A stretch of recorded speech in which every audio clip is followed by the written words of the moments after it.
Guys, just so you know, like, girls are fucking insane. Like, sometimes we'll start a fight with you just to see if we can make it seem like you started the fight. We have to do it 4 times a year or we lose our standing in the club. Girls are crazy, and from the day we start dating you, you don't know this, we keep tabs on everything you do wrong. So that if and when we decide to break up with you, because I don't know, the wind changes direction, we can then refer to said list, extrapolate one isolated incident, and use that as the piece de resistance of our breakup masterpiece. You don't believe me? Guys, you ever been dating a girl, everything's going fine, everything's fine, and out of the blue she just dumps you? You're like, you breaking up with me? Yes, your feet look like eagle claws. There, I said it, caca. I said caca, goodbye. It wasn't your gross eagle feet. It was a litany of reasons she just chose the one. And just so you know, I don't do the whole, oh my God, no, it's me, not you. No, it's you, motherfucker. Here's a list of reasons why. I dated a guy for 3 months. We were on our first date, so we're at a bar, right? So we're doing first date stuff, right? We're drinking, talking, taking muscle relaxers. It's like a first date, like whatever. And I'm asking him first date questions, things you need to know when you date someone. What do you do? Where are you from? How much do you bench? Just like things if you're gonna date someone. And I was like, what's your middle name? And he's like, my middle name is Paul. Now, reciprocity in like a normal conversation would dictate that perhaps his next question to me should have been, what's your? That's right. But he never asked me my middle name.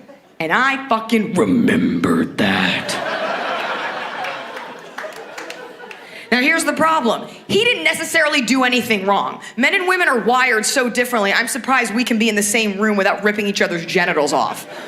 If you went back and you asked him, why didn't you ask her middle name? He'd be like, well, at the time she had long hair, I thought she was a mermaid. Like, not even in the same stratosphere of thinking.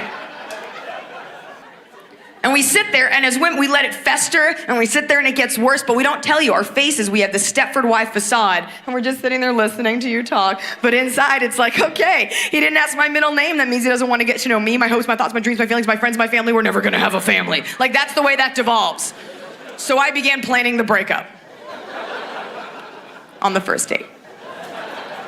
Now, before I share with you my alternate fantasy breakup, I'm gonna tell you the way we actually broke up, which is not very fantastical at all. The way we actually broke up was yours truly got a little drunk one night and texted him something to the effect of, you don't even watch Breaking Bad, how are we supposed to be together? That's actually how we broke up, so now for your viewing pleasure, I'm gonna share with you my ultimate fantasy breakup. Okay, so. When you're a woman, you possess this magical, innate ability to create conflict where there formerly was none. All right? Out of thin fucking air. Just pull it out. You could do this show in Las Vegas and get paid for it as like a magic act, like nothing up my sleeve, nothing in my hand. Poof, now there's a fight, motherfucker.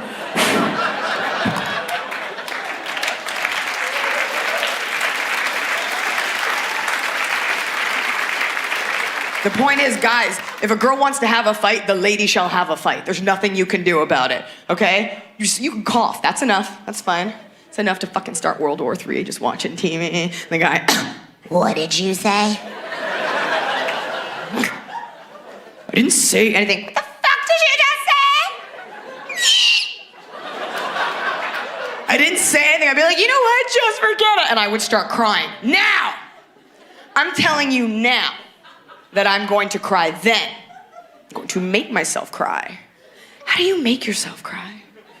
How do you make yourself cry? That seems like a difficult thing to do, right? A lot of actresses get paid a lot of money to make themselves cry. How do you make yourself cry? I'm going to tell you. You take a small pocket knife. I'm just kidding. I would turn around and unbeknownst to him, I would pluck a solitary nose hair. You ever do that? That shit hurts. Real bad. But it's going to escalate the energy of your argument very quickly. Your argument will magically be transformed from, you know what, just forget it. Big tears, okay? You want the kind of tears that girls on The Bachelor cry when they don't get a rose. Those kind of tears. Big tears.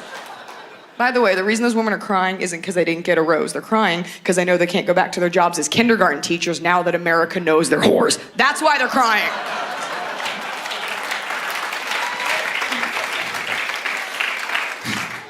that he said he loved me and we had sex in a castle. Yeah, and we all watched it. You're super gross. Okay.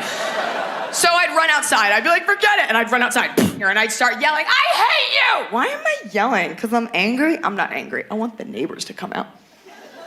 I want them to see how you treat me. He treats me fine. It's fine. I'd run out. And he'd run out and he'd be like, Eliza, what are you doing? Get back inside. I'd be like, you don't tell me what to do. I'm an independent woman. I listen to Beyonce. Surfboard. He'd be like, why are you so upset? I'd be like, I just feel like we don't even talk anymore. And I just feel like we have fun, but like we don't really know each other. Do you know what I'm saying? Like we spend time, but we don't know each other. Of course we know each other. Of course I know you. Really? What's my middle name?